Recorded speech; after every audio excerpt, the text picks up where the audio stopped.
I graduated 4 years ago and went pretty quickly into my own business, doing a mix of strategy and design with a small team. I feel I've maybe burned out of working for myself and I'm considering applying at studios. My question is, how should I frame this so I don't sound like a failure? Well, first of all, you're not a failure. You've probably learned a lot and been a lot braver than a lot of people would have been. And you probably learned a lot of things the hard way and built up a huge amount of skills and resilience and variety in what you've done. The way you set that narrative and approach that situation, that's up to you. And I can see so many positive things that you can be sharing when you want to step into that studio environment. Like, I want to collaborate with more people. I want to work at scale. I want to specialize or focus on my craft instead of having to be, signing the lease and the payroll. I want to just, work on the deals. Like, you've taught yourself and now you're excited to deliver value in collaboration with others. And there is that whole element of like 1 + 1 = 3, that element of synergy where it's not just on you. And I always say to my team, no one is as smart as all of us. So I think there's a huge amount of upside for them and the way you kind of pitch yourself moving into that. So I would say write your narrative. What do you want to get out of it?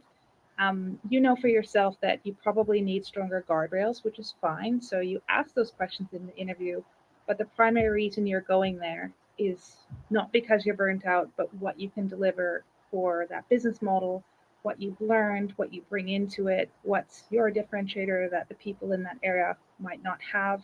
You clearly have some grit, you have some high accountability, you take risks, and you can make something from nothing. So how do you learn from others in a studio situation? So yeah, I think being pretty positive about what you bring to the table and what you're excited about in that situation is the way to go. Yeah, excellent.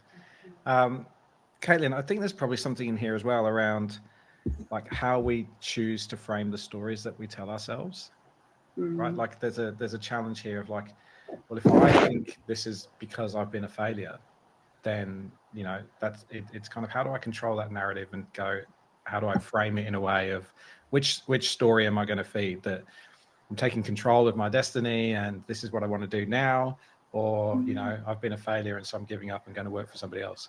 Yeah, absolutely. I wanted to respond exactly how Tara responded straight away. I was just like, no, you're not a failure. If anything, acknowledging that you're burnt out is beyond not being a failure. Knowing that within yourself, that's where you're at and you're at your limits. I suppose we're quick to look at things that didn't work versus the things that did work, and we use that to go forward. But I had a thought and now it's gone, but that's fine. I'll just reframe it. That's right. We can save. I'm sure it'll come back for a future question. There's always. I think that's what it was. There was a future question. I was like, I feel like this links into it. Yeah, great. Just be a good politician. Just no matter what the question is, you give the answer you want to. We're going to stick with you, Caitlin. Yeah. What practical tools help when I'm not good enough hits at work? Any reframes or routines that work in the moment? Yeah, and I think this is where it was coming in. But I first of all, I think it's great when we're able to get to that point where we know when that's happening. We're realizing that and kind of flagging that moment of, I'm getting to a point where I'm going, I don't think I can do this. And it can real quickly turn into a bit of a spiral, dive down into, I can't do this and therefore I can't do anything. So taking this moment to go, this is happening. I'm going to press pause because I don't want this to continue any further is a really great place to be. And I suppose whether you're mid-task or maybe when you're starting something new, I think this often comes up when we're starting something new because, we've never been there before. So we don't know what things are going to look like exactly. But the first thing I suppose I'm saying is we write a celebration list, write a brag list. This is something that I've done for myself and I think I need to review mine. But making a brag list of things that you're proud of that you have done. Because when we're going to that thought of, I can't do this, and like I said, it can easily go down to I can't do anything, we bring out the other evidence for the other side of that argument of, no, actually, look at what all I've done. And so making this accessible, whether you want to put a list on your notes on your phone, you have sticky notes all around your desk at work, or a big list, or if you want to be more discreet, popping it in the drawer so you just pull it out and can look down. Anything that when you see this come up, because it can creep out of nowhere, just being able to access that, and it can be for all areas of life, right? We can have things to do with our work, we can have things, friends, family, hobbies, home life, anything where we notice feeling a little bit like it's a bit harder, or I can't approach this the way that I would hope that I would be able to. So yeah, celebration list, brag list. But secondly, what is the evidence for this? Why are you thinking that I can't do this?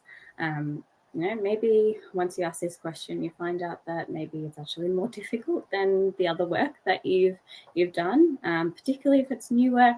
You haven't done it before, so like lifting a heavier weight at the gym. You're probably starting to lift it and going, oh, I'm not sure, like if I can actually do this or not.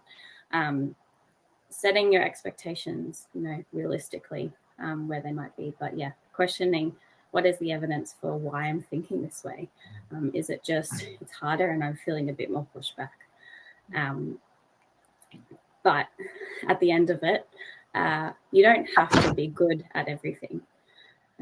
We all have skill sets, and that's why this world works, is because we all play a part with the only things that we bring. Other people are stronger at other things, and you're stronger at other things that they aren't, and vice versa. So remembering, okay, it's all right to not be good at, especially the first time you try. No, you're not expected to do that. My daughter, she's 4 and cannot reach the light switch, so she has to ask for help. She physically cannot do it, so she has to ask for help because that's something that she cannot do. Will she never be able to reach the switch light? Yes, she will be able to one day, but right now, this is something that, she needs assistance with. So again, I suppose that draws to reach out, ask for advice, guidance. Doesn't mean you have to not do it, but in the end, again, don't have to be able to do everything. Yeah, excellent. I love that point around expectations, because I think whether it's yours or somebody else's, that's what will decide whether, like, what you're measuring yourself against, which I think is really is really important to understand, because sometimes, and we know this in mentally healthy research, the biggest pressure on any creative is the expectation that they put on themselves. And absolutely, Tarra, you've talked a lot about imposter syndrome before, and this feels like that subject again. What do you think? The best people all think they're not good enough. And because they think they're not good enough, that is the hunger and the drive to always get better. The people who are super arrogant about what they do are usually shit. So it's like it's informed, awareness of where you're at because you see what's ahead. But I think there's a couple of different modes. There's like a baseline on not good enough as a natural sort of starting point, and then there's when you have dips and flows. Like, I know from my background, it's kind of I just was always, had the message as a kid of it's just not good enough, and having a critical parent. So I have the awareness that my default state is I'm trying to prove that I'm good enough. That awareness is really good because I have to actively say, you're good enough. You've survived every single crisis up to now. Have a look back. I also had a coach made me make a summit list, to say these are the moments that I have done well. But I also now see it as, it means I'm hungry. It means I'm looking to improve. And it's actually what's led me to where I am. So there's a good and a bad side of it. So that's kind of like just default baseline, resting heart rate. But sometimes we do have these moments that are like a really big hit.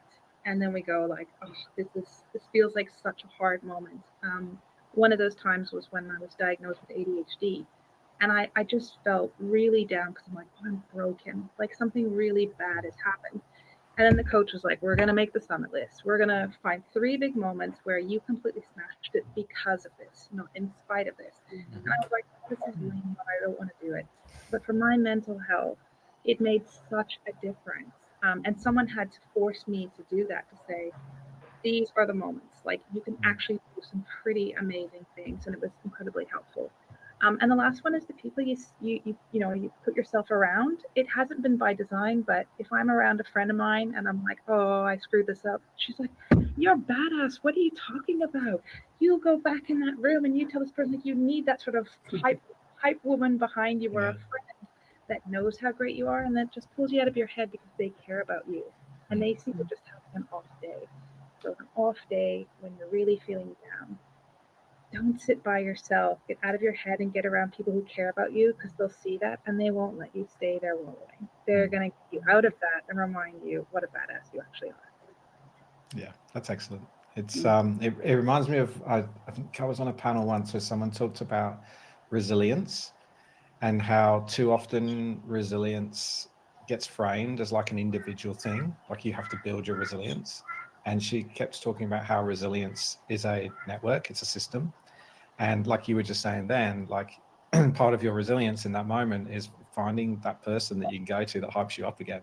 And I think that's so important. Like you don't have to do this stuff all on your own.